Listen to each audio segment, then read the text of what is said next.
عمر يا أحلى عمر، انت يا عمر قوي الشخصية جدا وعزيز النفس، ما بتخضعش لأي حد. وانت كمان يا عمر ممكن الاعتماد عليك، وليك مواقف حلوة قوي وجيدة مع كل اللي بيتعامل معاك، ما بتتأخرش عن مساعدة حد خالص يا عمر.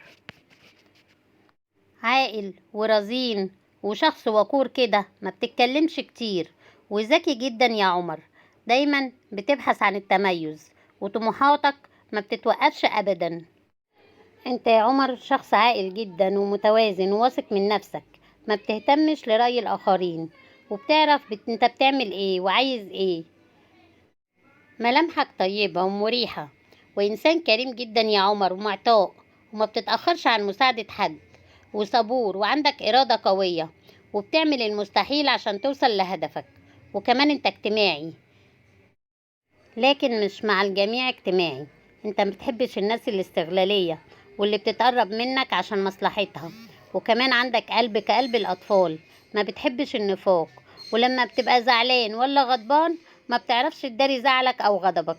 انت يا عمر إنسان ناضج في اختيار المرأة اللي بتتجوزها، بتحب العلاقات المريحة والخالية من مشاكل، ما بتتحملش أبدا أبدا الست النكدية واللي بتبحث عن المشاكل والخناقات والكلام ده. العلاقة مع الست النكدية بتتعبك جدا يا عمر. وكمان ما بتحبش الست الغيورة لأنك بطبعك مخلص، وبتحب الاستقرار وبتقدس الحياة الزوجية. عندك قلب أبيض وصافي يا عمر، زي قلب الأطفال بالظبط، لكنك عصبي شوية وما بتقدرش تسيطر على عصبيتك.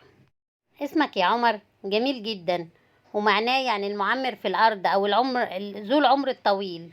ربنا يديك طولة العمر يا عمر. أحلى عمر، يسعد قلبك يا عمر. لو انت اسمك عمر قول الصفات دي موجودة فيك ولا لأ. لو انت مش اسمك عمر شير لكل اللي اسمهم عمر، وما تنسوش تعملوا لايك وتشتركوا في القناة عشان هنقول أسامي كتير بعد كده. السلام عليكم يا أحلى متابعين في الدنيا، بحبكم جدا.